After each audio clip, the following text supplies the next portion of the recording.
Bonjour, bonsoir. Si tu es là aujourd'hui, c'est peut-être parce qu'il te manque quelqu'un. Une personne chère, un pilier, une âme précieuse partie trop tôt. Alors ce moment, il est pour toi. Bienvenue dans mon univers où les mots soulagent ce que les silences ne savent plus porter. À toi qui pleures quelqu'un, je sais, ce n'est pas juste.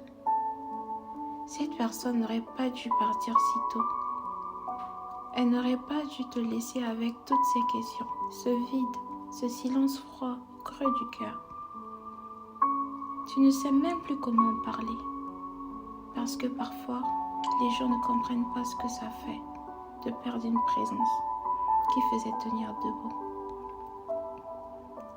Il t'arrive peut-être de sourire, mais c'est mécanique. Tu continues d'avancer, mais au fond, quelque chose s'est figé ce jour-là. Quelque chose s'est figé. Et tu te demandes, comment je vais faire sans lui? Comment je vais faire sans elle?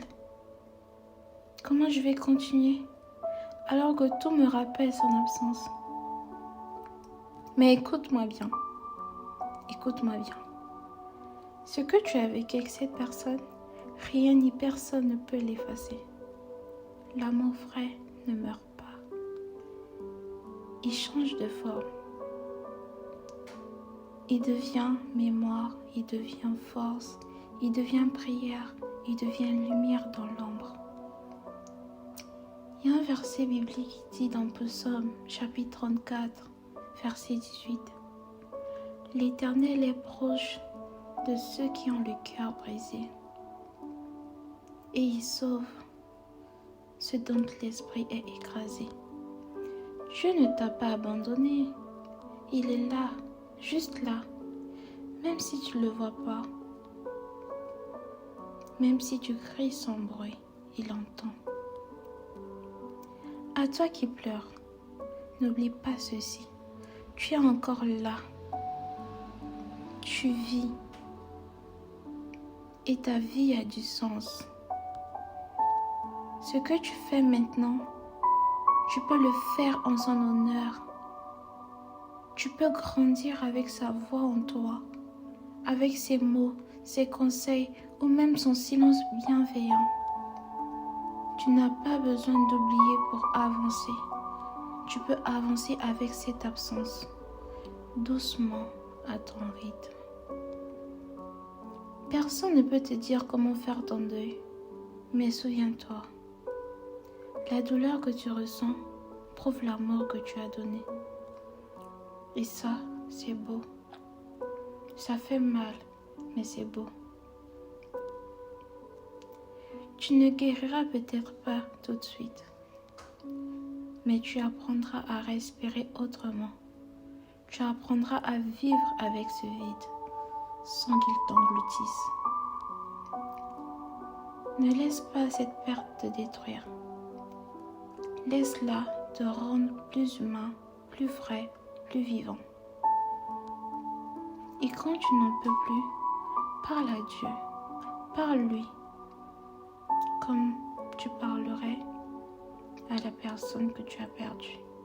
Il comprend, il pense les blessures, il restaure. Ce n'est pas la fin, c'est juste une page déchirée. Mais ton livre, lui, il continue. Il n'est peut-être plus là aujourd'hui, mais dans chaque pas, dans tout ce que tu fais, il est présent. De où il est, il t'observe et il est fier de toi. Il est fier de l'homme, de la femme que tu deviens. Il est fier de cette personne que tu deviens. Il est peut-être parti trop tôt, elle est peut-être partie trop tôt, mais de où ils sont fiers de toi. Et si un jour tu oublies tout ça, repasse ici. Ma voix sera là. Ma voix sera là. Merci d'avoir écouté. Si ce message t'a touché, partage-le à quelqu'un qui porte aussi un deuil dans le silence. On est ensemble. C'était Naïla, la voix qui réveille, même quand le cœur pleure.